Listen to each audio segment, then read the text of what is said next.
part 173. And today we're going to continue our discussion in our series in Christ Realities part 20. Today we're going to talk about the fruit of the Spirit. What is the fruit of the Spirit? And in Christ, how can we live it out? Ito po ang magiging talakayan po natin sa araw na ito. But first, we need to commit this to the Lord. Let us pray. Our dearest Father in heaven, we are so very thankful for how you have gathered us today. This is a beautiful day. This is the day that you have made. We will rejoice and be glad in it. Thank you so much for these beautiful people who came here today to honor you. Thank you so much for the beautiful people who are joining us via online. Thank you so much for the wonderful time of praise and worship. Truly, you inhabit the praises of your people, and there is nothing in the world like this. For in your presence, there is fullness of joy, and there is so much rejoicing in your house. We commit to you this learning time as we always do, and even as we always pray. Everything that will be said and done only for your glory and for the blessing of everyone. This we pray, Father, only in the name of your Son, our Lord and Savior, Jesus Christ, by the power of the Holy Spirit. And everybody would just simply say, Amen. Amen. Let's give the Lord a good clap of praise. Praise God. Ito na po ang ika-20 linggo, pagbagtas po natin sa series na ito. At marami na rin po tayong natutunan. And let me just refresh your memory para mamakat sa ating mga kaisipan at maalala natin ng pangmatagalan. Nais ko po, sasabihin natin to ng malakas at sabay-sabay. Ang tawag po rito, in Christ Realities. We will say this out loud. Sit up straight and we will say it out loud. Ready? Everybody say, I am perfectly loved by God. I am perfectly loved by God. I am completely forgiven. I am completely forgiven. I am righteous and holy like God. I am righteous and holy like God. I am a child of God. I am a child of God. I am a new person inside. I am a new person inside. I am blessed and highly favored. I am Charito. I am blessed and highly favored. I am Charito. Furthermore, we learn I am rich and godly. I am rich and godly. I am healed and healthy. I am healed and healthy. I am anointed to serve. I am anointed to serve. I am an ambassador of Christ. I am ambassador of Christ. I am divinely protected. I am divinely protected. I am redeemed from the curse. I am redeemed from the curse. I am God's new habitation. I am God's new habitation. In Christ, I am complete. In Christ I am complete. I reign in life. I reign in life. I have eternal life. I have eternal life. I have the mind of Christ. I have the mind of Christ. I have the love of God. I have the love of God. Let's give the Lord a good clap of praise. Praise God. Hallelujah. Malakas na palakpakan para sa Panginoon. Make no mistake about this, ito'y totoo lang sa mga nakay Kristo. If you are in Christ, ang tawag dyan, in Christ Realities. We need to move on. Today, we are going to add one more reality, and we are going to talk about the fruit of the Spirit. We are going to learn today that in Christ, we have the fruit of the Spirit. I want to share with you two insights today. The explanation of the fruit of the Spirit, and finally, we'll talk about the application of having the fruit of the Spirit. Now, let's begin. First, let's talk about the explanation. Ano po ba ang paliwanag ng Biblia tungkol sa bunga ng Espiritu? Ano po ito? And later on, we are going to talk about how we can apply this in our daily lives. Galatians chapter 5, verse 22 to 23. The Apostle Paul writes, "But the fruit of the Spirit is love, joy, peace, patience, kindness, goodness, faithfulness, gentleness, and self-control. Against such things there is no law." I want to read this again.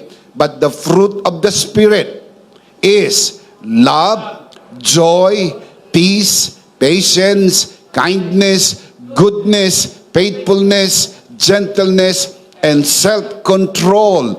Against such things, what things? Love, joy, peace, patience, kindness, goodness, faithfulness, gentleness, and self-control. Against such things there is no law. It means this is not under the law. You cannot command this. You cannot legislate this. This comes out naturally because this is the fruit of the Spirit. The question we need to ask is this: why is fruit singular when 9 qualities are listed? Kung kayo'y mapunahin, bakit po ang word na fruit ay singular, pero siyam naman ang binanggit ng mga katangian? Bakit? Kailangan po nating masagot ito. The use of fruit in the singular emphasizes that these 9 qualities, love, joy, peace, patience, kindness, goodness, faithfulness, gentleness, and self-control are not separate, independent traits, but rather a unified, cohesive result of the Spirit's work in a believer's life. Kailangan nating makita na ito po ay unified and cohesive result of the Spirit in our life. Hindi po fruits. Fruit. Kapag fruits, fruit salad. Dahil maraming prutas. Hindi ho maraming prutas. Isang prutas lang ang bunga ng Espiritu at ito po ay unified and cohesive. Together, they reflect the character of Christ and the transforming power of the Spirit.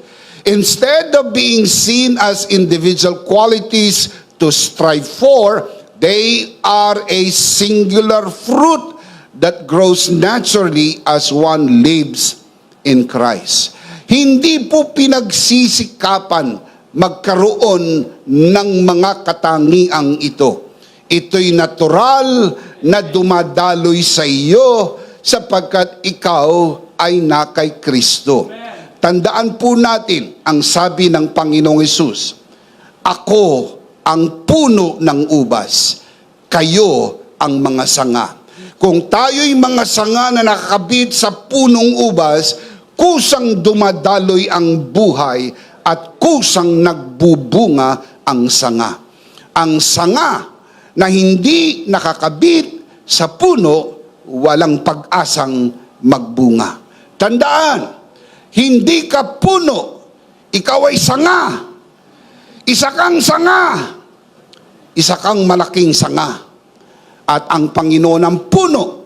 At dahil tayo nakakabit sa puno, huwag mag-alala, kusang magbubunga dahil tayo ay na kay Kristo.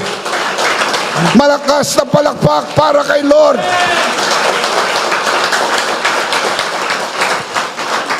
You do not strive to have love, joy, peace, patience, kindness, goodness, faithfulness, gentleness, and self-control. These qualities naturally flow in you because you are connected to the vine. And these beautiful qualities comes out naturally if we learn to renew our mind and begin to live in Christ, because in Christ you have the fruit of the Spirit. Can you say amen? Amen. In other words, You cannot have one without the others. Joy, peace, patience, kindness, goodness, faithfulness, gentleness, and self-control are inseparable from love.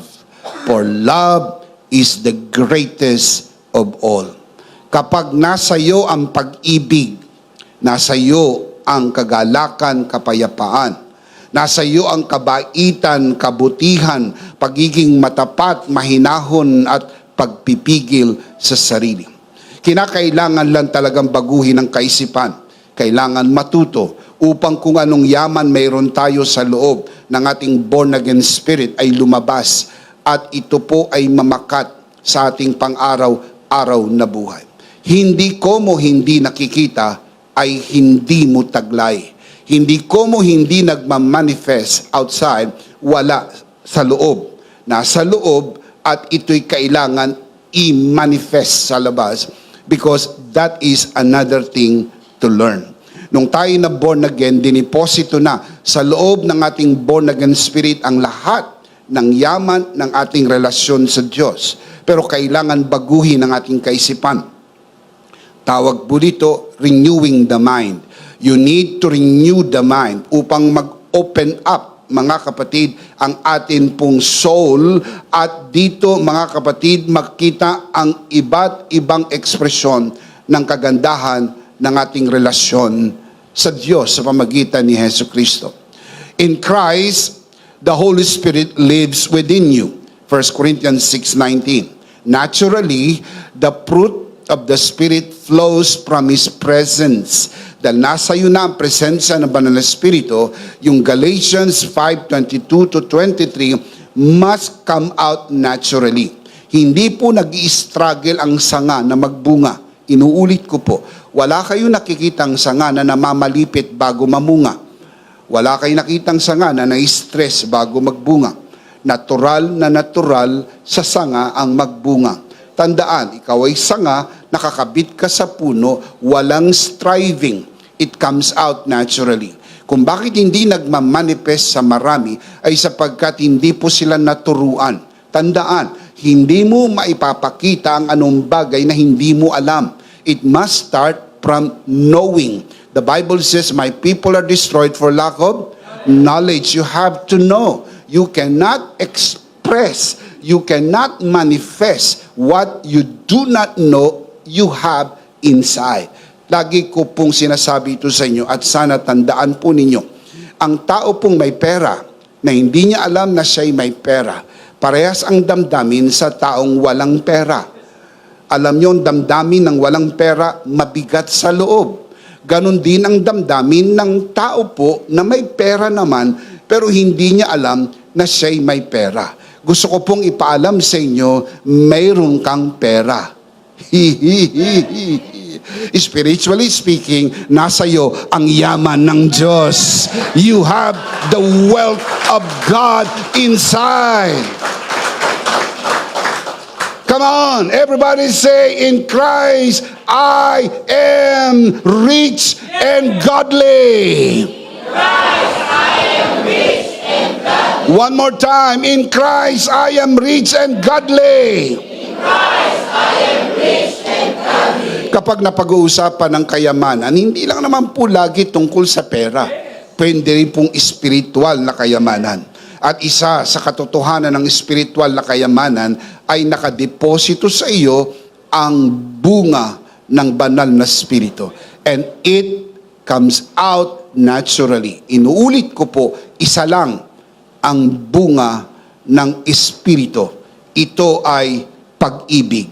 Kapag naroon ang pag-ibig, naroon na po ang kapayapaan, naroon na po ang kagalakan, naroon na po ang kabutihan, kabaitan, pagiging matapat, mahinahon, at pagpipigil sa sarili. Kaya ang isang taong na kay Kristo ay mabait na tao. Amen. Hindi pwedeng salbahe. Dahil pag ikaw ay na kay Kristo, binago ka na ng Panginoon. Hindi ka na katulad ng dati. Shout amen. Ang tawag po dito, the explanation. Pinapaliwanag sa atin ng Biblia nasa atin na ang bunga ng Espiritu Santo. Ilagay sa isip.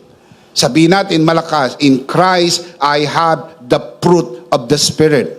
In Christ I have the fruit of the Spirit. Mas malakas pa. In Christ I have the fruit of the Spirit. The fruit of the Spirit. Isa lang. Hindi po fruits. Fruit. Kapag nasa iyo ang Espiritu, nasa iyo ang bunga. Kapag wala sa iyong Espiritu, ang meron ka, bungang araw. Makatiyan sa buhay. Kaya mga taong wala kay Kristo, kating-kati sa buhay. Kinakati po silang gumawa ng kasalanan, kinakati po silang magchismis, kinakati po silang magsugal, maglasing, kinakati po silang gumawa ng kasalanan sapagkat wala pa sa kanila ang bunga ng Espiritu. Ang sino mang na kay Kristo ay bago ng nilalang. Ang dating bagay lumipas na. Narito, ikaw ay bago. Shout amen. Everybody say, in Christ I am a new person inside. In Christ I am a new person inside. And because you are a new person inside, you have the fruit of the Spirit inside. Can you say amen? Amen. That is the explanation. Now, number 2, let's talk about the application.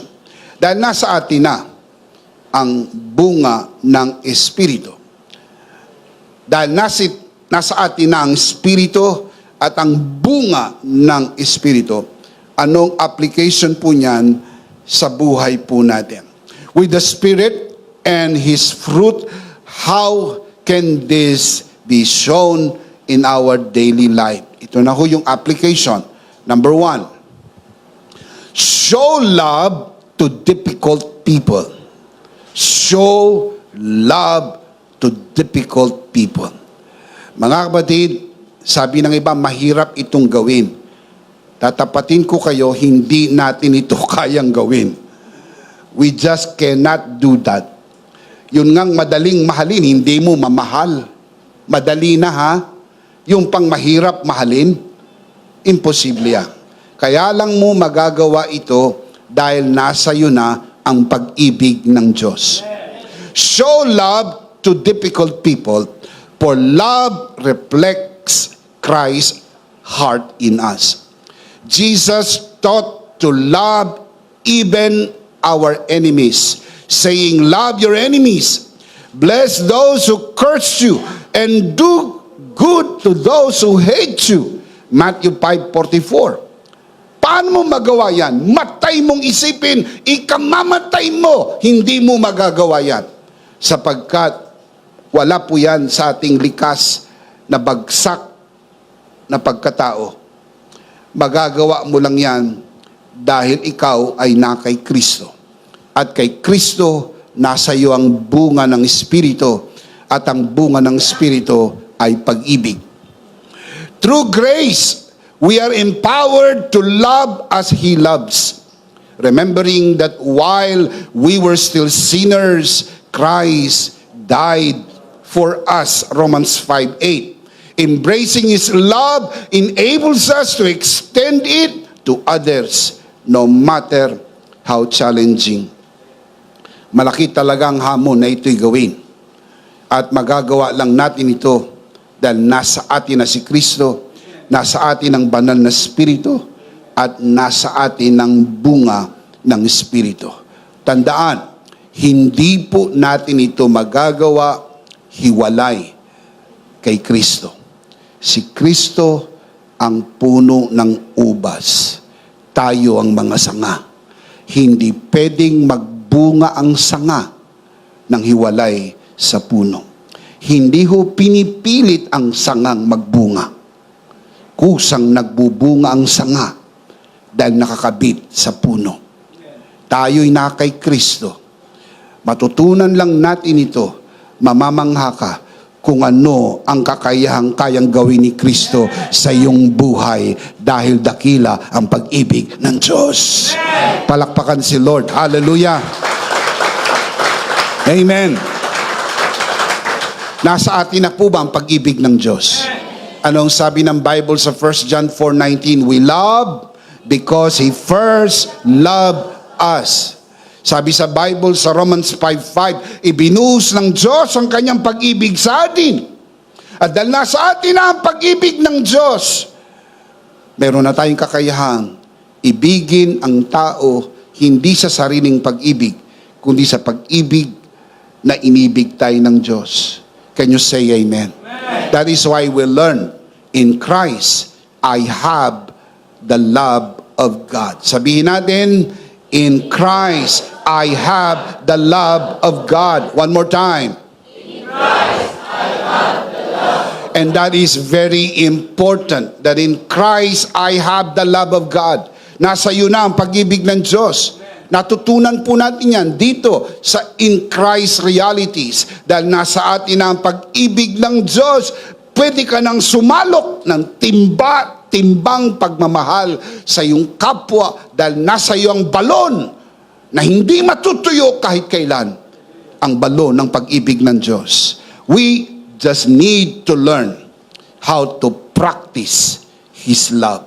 That is what we call practicing His love. Mga kapatid, to know is one thing, but to practice is another thing. We need to practice His love every day.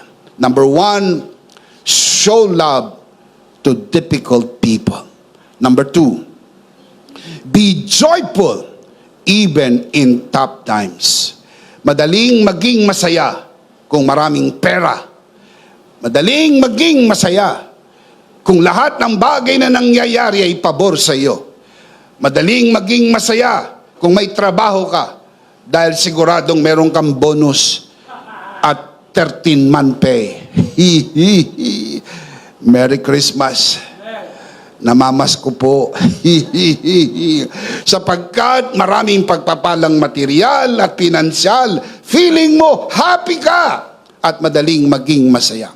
Hindi kinakailangan maging makadiyos para sa mundo, para maging masaya. Kapag may kainan, may inuman, may kantahan, may sayawan, happy hour, di ba? Masaya din sila. The only problem with that, pag lumipas na ang happy hour, wala nang saya.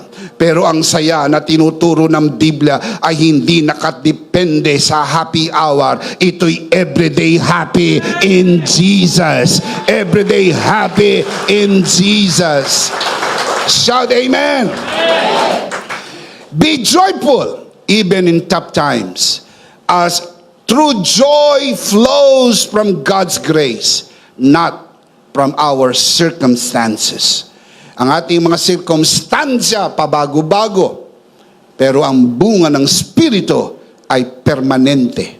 Kaya kaya mong maging masaya kahit ang kapaligiran ay balot ng kalungkutan. Sapagkat ang saya ay hindi nanggagaling sa labas na pumapasok sa loob. Ang saya ay nanggagaling sa loob, lumalabas. Habakkuk chapter 3, verse 17 to 18. The prophet Habakkuk writes, though the fig tree does not bud, and there are no grapes on the vines, though the olive crop fails, and the field produce no food, though there are no sheep in the pen, and no cattle in the stalls, look at verse 18, yet I will rejoice in the Lord. I will be joyful in God, my Savior. Napansin niyo po yung will. Joy is an act of the will. I will be joyful.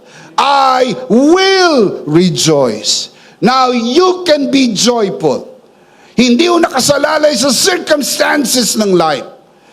Very subjective po ang circumstances. Pabago-bago. Tawag nga nila, weather lang. Kung paanong nagbabago ang panahon, mabilis nagbabago ang maraming bagay. Yung dating kabati mo, ngayon kaaway mo na. Yung dating mabait sa iyo, ngayon hindi na.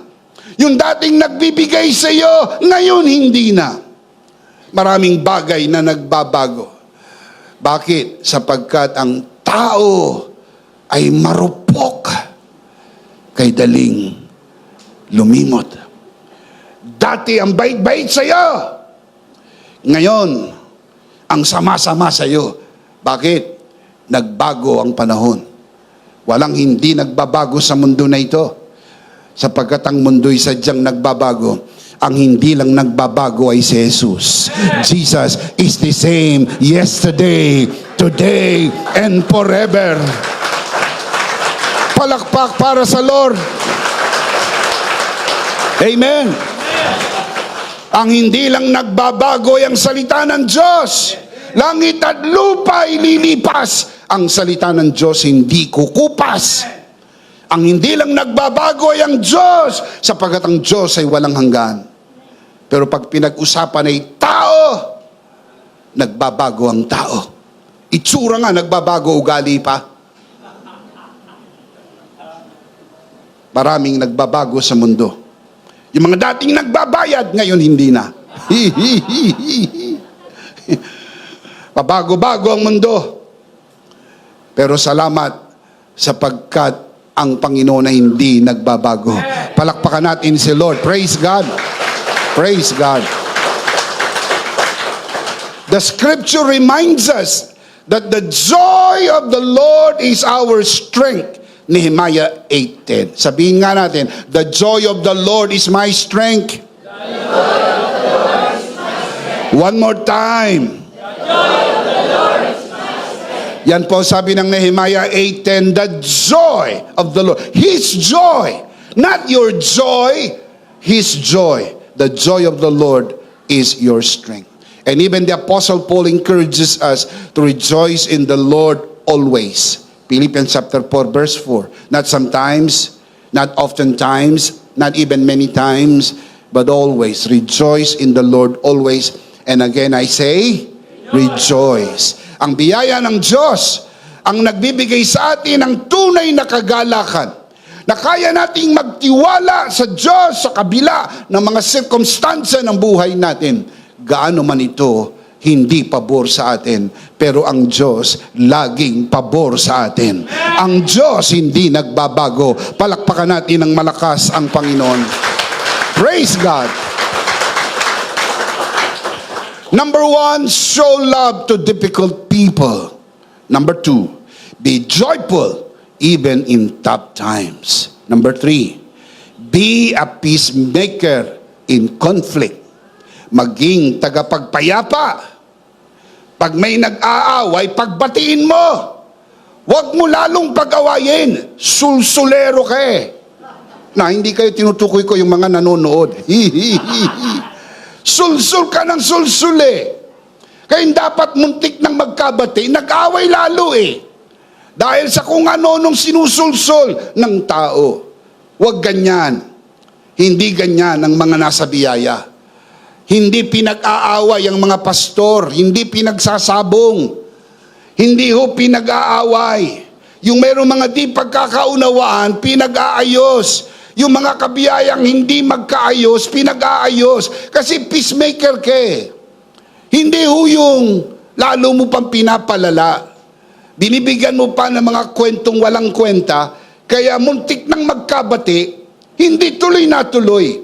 Dahil sa sulsol. Tawag dyan, sulsol ministry.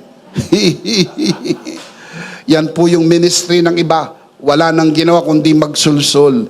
Kaya nagkakagulo-gulo ang mundo. Be a peacemaker in conflict, for peacemaking reflects the heart of Christ in us.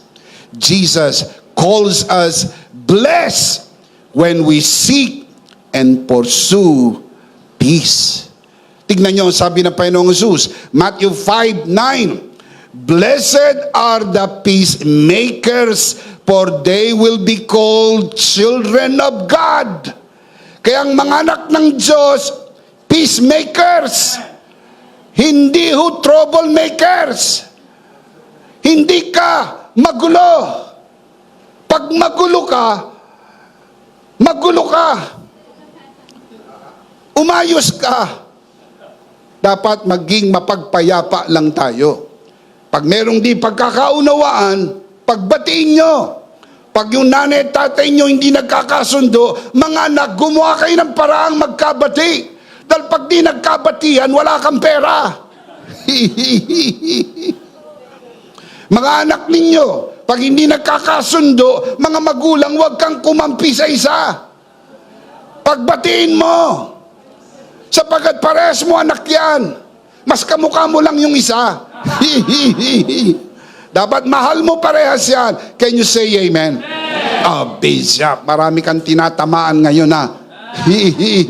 Mapalad tayo dahil nagmi-ministry ang salita ng Diyos sa atin. Kailangan natin ang salita ng Diyos.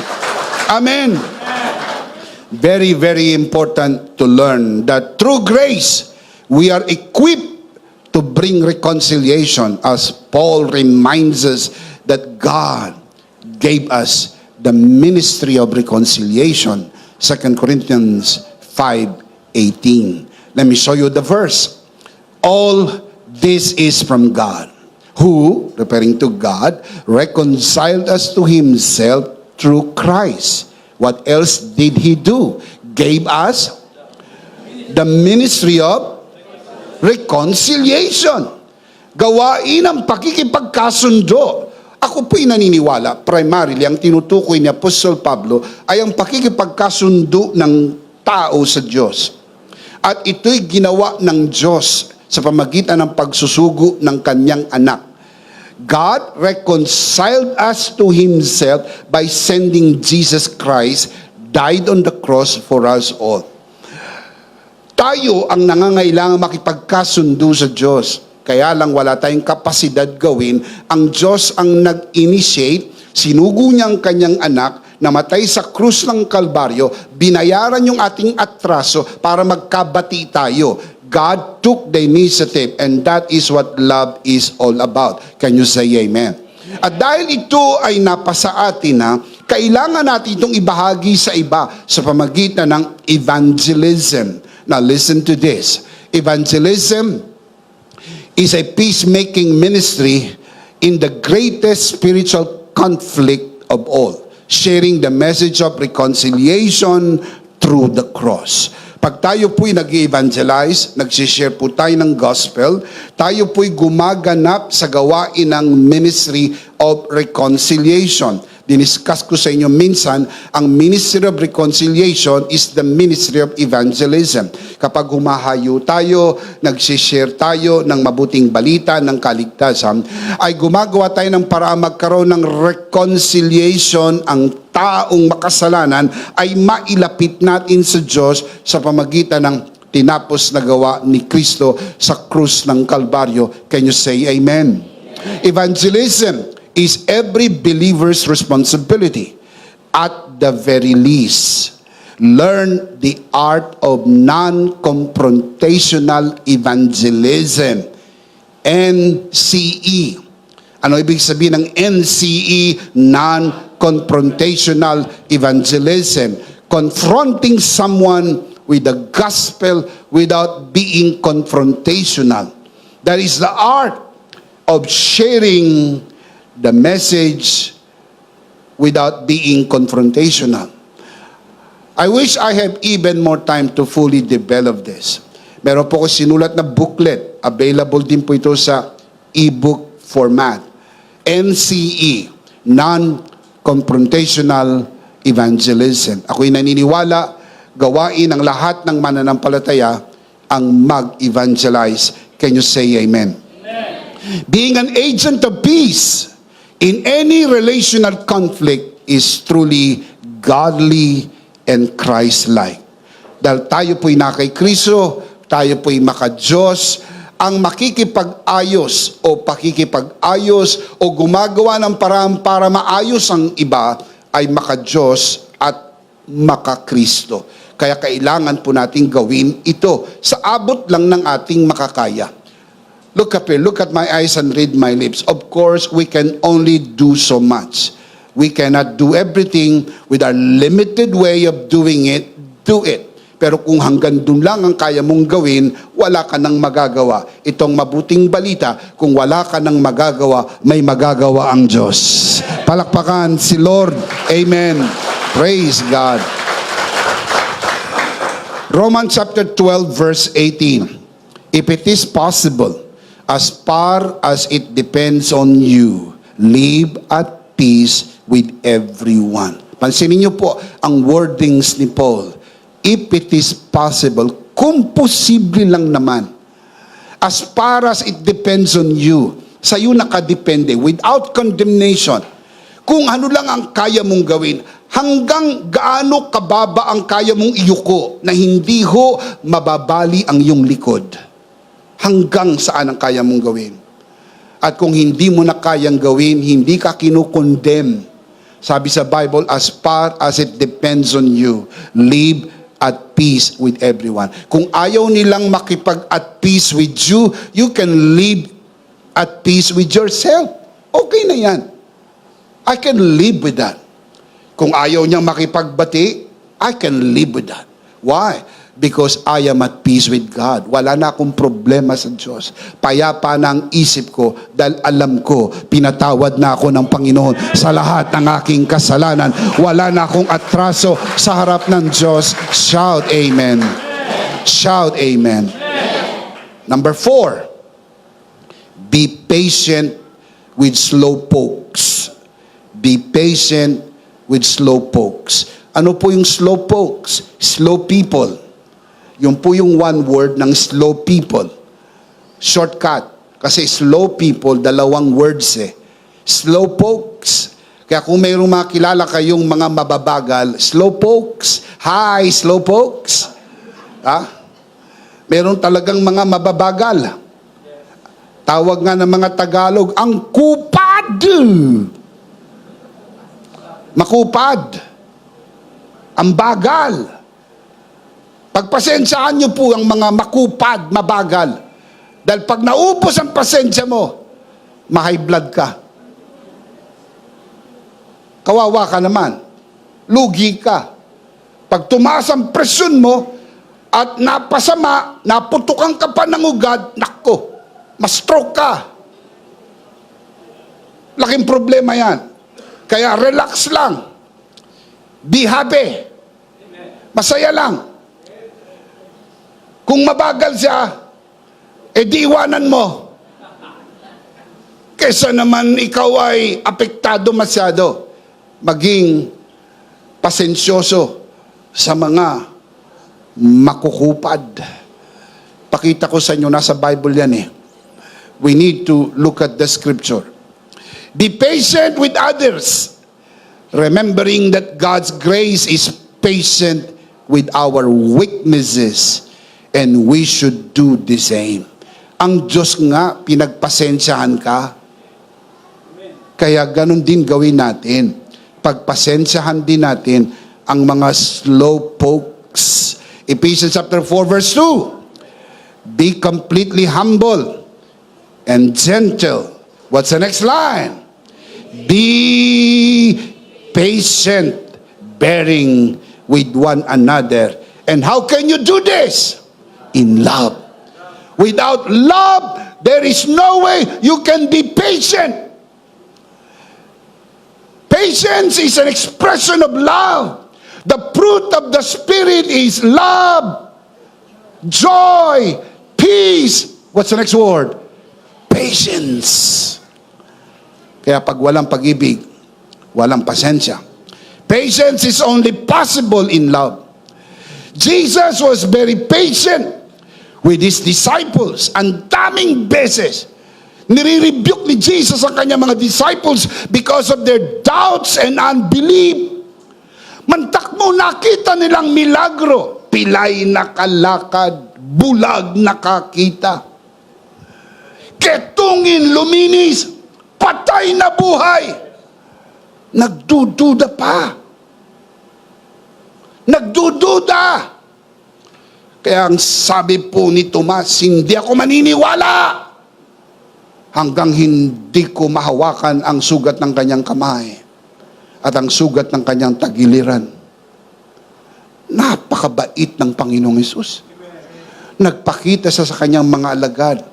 At special mention si Mang Tomas. Ang sabi niya, Tom, come here. Touch my hand. And touch my side. Then Tom said, my Lord and my God. Sabi ni Jesus, Tom, you believe because you saw me. But blessed are those who believe and yet they did not see. Mapalad ang mga naniniwala kahit hindi nakita. Tayong tinutukoy ni Jesus. Mapalad tayo. Naniniwala tayo. Shout Amen! Palakpakan may kasamang hiyawan. Mas malakas pa. Magsaya tayo. Praise God. Madaling maniwala kapag may nakikita. Pero kapag wala kang nakikita at naniniwala ka, yan ay pananampalataya. Because faith is walking not by sight, but walking by faith is believing what you do not see, what you do not touch, what you do not feel. Can you say amen? Pinagtyagaan ni Jesus sa kanyang mga alagad. Jesus did not give up on them. Ni-restore niya ang mga ito. When He rose from the dead, He met with them and restored them gently. Special mention nga si Simon Peter. Sa John 21, mababasa nyo, ni-restore ni Jesus si Simon Peter. Hindi lang sa fellowship, kundi maging sa ministry. Sapagkat dakilang biyaya ng Diyos. Can you say amen?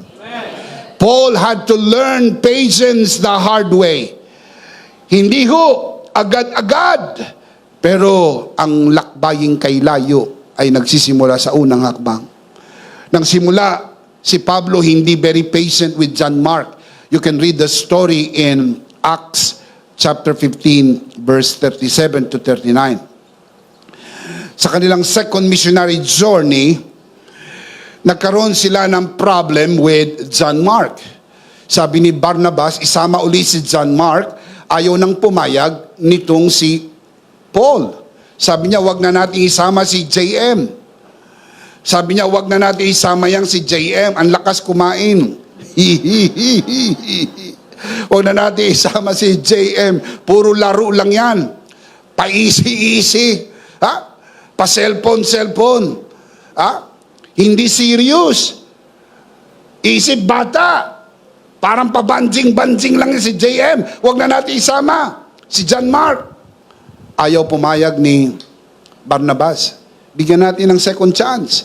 Baka nung una hindi nag-perform. Bigyan natin ng second chance. Baka this time mag-perform siya. Pero si Paul, napaka-perfectionist. Walang patience. Sabi niya, puno ng salo. Dapat ka nang kalusin. Kinalos ni Paul si JM. Sabi niya, cut! Tapos ka na, out ka na, hindi ka na pwede. Hindi ka na kasali, bawal ka na rito. Sorry, JM. You're over. Hindi matanggap ni Barnabas kung hindi mo tatanggapin si JM. We might as well part ways. Naghiwalay po si Barnabas at si Paul sa issue ni JM. Si Barnabas ay nagmisyon, kasama niya si JM. At si Paul naman ay nagmisyon, iba na ang kanyang kasama. Pero alam niyo po mga kapatid, after 15 years, Paul came to the realization that he was wrong. He should have been very patient with JM. Alam niyo po kung sinong may sulat ng Gospel of Mark? Si JM. Si John Mark. Wala po tayong Gospel of Mark kung wala si J.M. At paano naisulat ni J.M. ang Gospel of Mark? Hindi nung panahong medyo pilyo siya. Hindi nung panahong medyo pabanjing-banjing siya. Nung panahon na naging seryoso na siya. Hindi ho agad nangyari. Paano kung nag-give up sa atin ang pastor? Paano kung nag-give up sa atin ang parents natin? Paano kung nag-give up yung ibang mga tao sa atin, hindi tayo pinagtsagaan? Nasaan na tayo ngayon? Salamat sa biyaya ng Diyos, sa mga taong nagmahal sa atin, sa mga taong naniwala sa atin, sa mga taong nag-push sa atin. Shout amen! After 15 years, this is what the Apostle Paul said. 1 Timothy chapter 4, verse 11. Sinulatan niya si Timothy, only look is with me, get Mark. This is after 15 years. Get Mark. And bring him with you, because he is helpful to me in my ministry. Listen up. 15 years ago, wala siyang pakinabang. After 15 years, sumulat si Paul, bring JM with you. Bring him with me. Sama mo siya pagpunta mo rito. I want to see him. I want to embrace him. I want to say to him personally, you're helpful to my ministry. And I believe, hindi nakasulat, pero I believe this is in the heart of Paul. I just want to say personally, JM, I am very sorry. 15 years ago, hindi ako naniwala na may calling ka. Hindi ako naniwala na seryoso ka. Hinusgahan kita agad at ako'y hindi naging pasensyoso. Pero after 15 years, now I learned the lesson. Sometimes it took many years to learn the lesson, but grace is gracious. Palakpakan natin ang Panginoon. Grace is gracious. Amen. Nang isulat ni Paul ang 1 Timothy 4:11, this man is aged. Alam niyo nung tinawag ng Lord si Saul of Tarsus doon sa road of Damascus, Paul was about 23 to 24 years old. Very, very young man.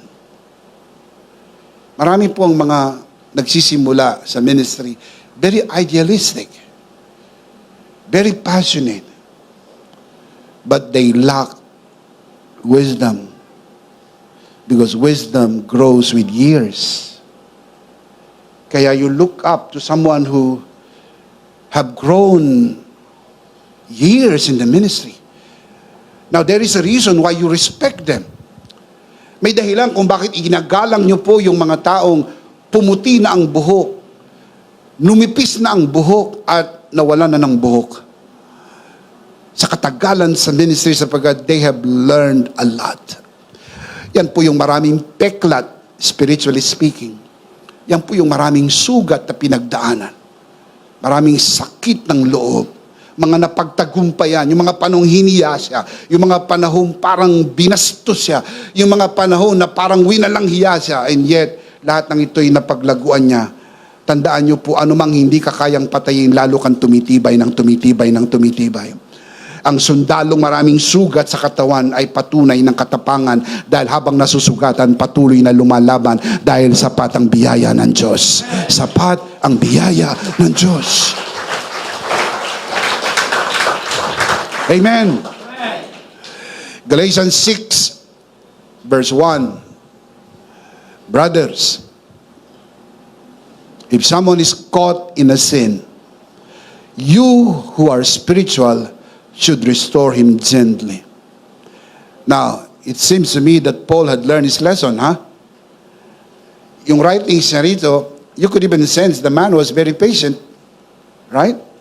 Ito yung mamang natuto ng biyaya ng Diyos. Para kay John Mark case, 15 years ago, he was very impatient. Na after many, many years, sumulat po siya If someone is caught in a sin, don't judge them. Don't shame them. Restore them gently. But watch yourself, or you also may be tempted. Restore gently. What is this? This is being patient with slowpokes. Ito po yung pagpapahinuhod, pagpapasensya, at pagtatsaga sa mga mababagal. Kaya inaabot sila ng tukso. Inaabot sila ng kasalanan. Inaabot sila ng pagtaas ng tubig ng kasalanan. Kung kaya't sila ay inaabot. At sabi ni Pablo, kung meron kayong kilalang inabot ng kasalanan, huwag niyong tapakan. Huwag niyong maliitin, huwag niyong musgahan.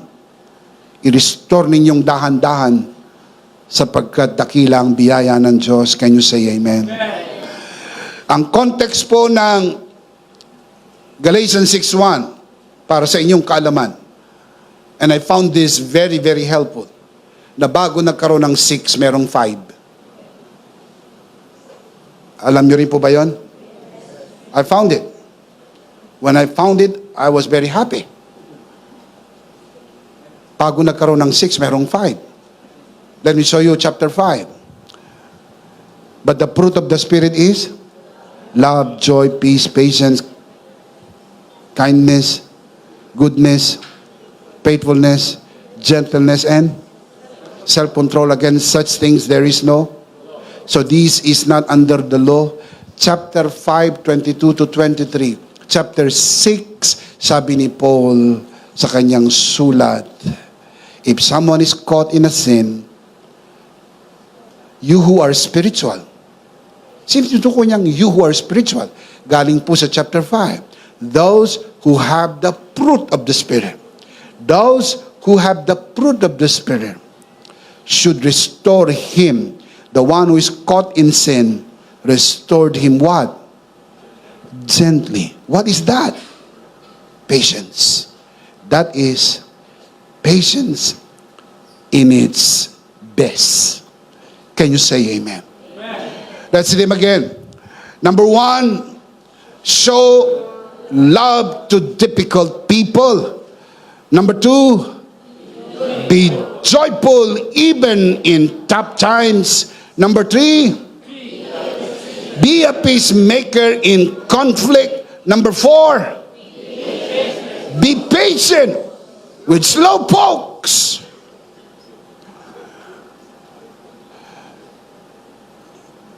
Next week, we will continue. Why? You need to be patient with slow pokes. The big idea is, in Christ, I have the fruit of the Spirit. Sabihin natin, sabay-sabay, malakas. Mas malakas pa, sabay-sabay. Muntik na kayong magkasabay-sabay. Muntik na. Bigyan ko kayo na isa pang pagkakataon. Pag nagkamali kayo dito, closing prayer na tayo. Sabay-sabay. Hinga muna ng malalim. The big idea is, are you in Christ? You have the fruit of the Spirit. You have love, joy, peace, patience, kindness, goodness, faithfulness, self-control. Against such things there is no law. At least for today, you understand that you have love, joy, peace, patience. Can you say amen? Isang beses pa, mas malakas. Ano po ang big idea? Of course, we do not want to end the broadcast without giving the opportunity to receive Jesus today. Be saved. Receive Jesus. Be saved. Receive the Holy Spirit and you will have the beautiful fruit of the Spirit. Kung nais mong tanggapin ang Panginoon Jesus sa iyong puso bilang Panginoon at sarili mong tagapagligtas, mananalangin tayo ng pagtanggap. Mga kabiyaya, narito sa bulwagan na ito, samahan po natin ang ating pong mga panauhin na nanonood sa broadcast na ito. Taas natin ang ating dalawang kamay, ipikit natin ang ating mata, at sumunod tayo sa panalangin ng pagtanggap. Ariin mo na ito ay isang personal mong panalangin. Manalangin po tayo. Panginoong Hesus, ako po'y makasalanan. Hindi ko po kayang iligtas ang aking sarili. Ako'y mapapahamak ng hiwalay sa iyo. Narinig ko po ang mabuting balita. Ako po'y naniniwala. Tinatanggap kita sa aking puso bilang aking Panginoon at aking tagapagligtas. Salamat po, pinatawad mo na ang aking mga kasalanan. Isinulat mo na ang aking pangalan sa aklat ng buhay. Sa pangalan ni Jesus, Amen. Ako na lang po mananalangin, Ama, sa oras na ito. Tinataas ko po sa harapan ang sinumang sumunod sa panalangin ng pagtanggap sa unang pagkakataon. Pinagkakatiwala po namin sila sa iyong kagandahang loob na sila'y lumago sa biyaya at sa bagong natagpuang pananampalataya. Sa pangalan ng Panginoon Jesus, sa lahat ay magsabi ng palakpakan si Lord. Praise God! Praise God! Praise God. Sa lahat po ng tumanggap sa Panginoon sa araw na ito, sa loob ng bulwagan na ito, lalo na sa nanonood sa broadcast, mula sa ikaibuturan ng aming puso, gusto naming sabihin, welcome to the family of God. Palakpakan si Lord. Welcome to the family of God. So very happy for all of you. Can you say amen? Tayo po ay dumako sa ating banal na komunyon. Kunin po natin ang ating communion elements and let's do this together, mga kabiyaya. Alright, let's do this together, mga kabiyaya. Hawak-hawak po natin ang pinakamakapangyarihang simbolo ng tinapos na gawa ni Kristo sa krus ng Kalbaryo. Ito ang aral na tinanggap ko sa Panginoon at ngayon naman ay binibigay ko sa inyo. Nang gabing siya pagkanuloy dumampot siya ng tinapay, kanyang pinagpira-piraso at kanyang sinabi, ito ang aking katawan na pinagpira-piraso dahil sa inyo, gawin niyo to bilang pag-alaala sa akin. Sabay-sabay po natin gawin.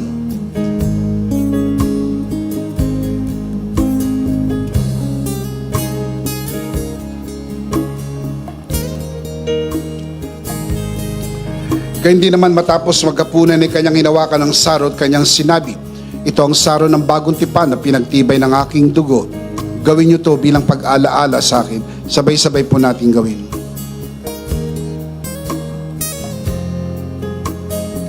Ate po itaas ang ating dalawang kamay. At sumunod po tayo sa panalangin na ito. Aming Ama, maraming salamat po sa aming Panginoong Hesukristo. Panginoong Hesukristo, maraming salamat po sa iyong banal na dugo na iyong itinigis sa krus ng Kalbaryo. Dahil po dito, lahat ng aming kasalanan ay iyon ang pinatawad. Maraming salamat po sa iyong katawan na nabugbog at nasugatan. Dahil po dito, lahat ng aming sakit ay iyon ang pinagaling. Gaya ng nasusulat sa iyong mga sugat, ako'y magaling na. Ako'y naniniwala, ako'y magaling na. Aking dinideklara, ako'y magaling na. Ako'y malusog, malakas, masigla, pinagpala, pinaburan, at mabubuhay ng mahaba sa pangalan ni Jesus. Maraming salamat po, Banal na Espiritu, sa iyong kapahayagan sa mensahe ng biyaya sa pangalan ng Panginoong Jesus. Amen. Amen. Palakpakan si Lord. Praise God.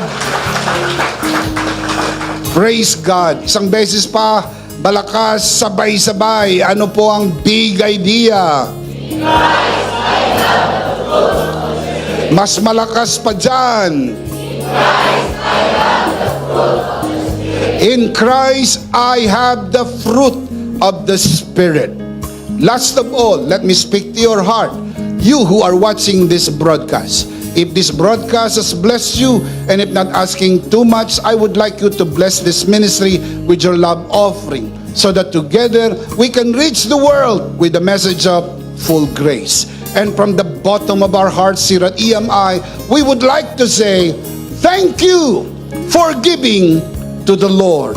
We'll see you next Sunday, purposely on site, but definitely we'll see you again online. Ako po si Bishop Emmy. Kasama po si Pastoral Joe at ang kabuuan ng The Lord's Community and EMI Broadcast. Maraming salamat po. Stay a beat for more announcements. Always remember, stay blessed and stay connected, because in Christ you are forever.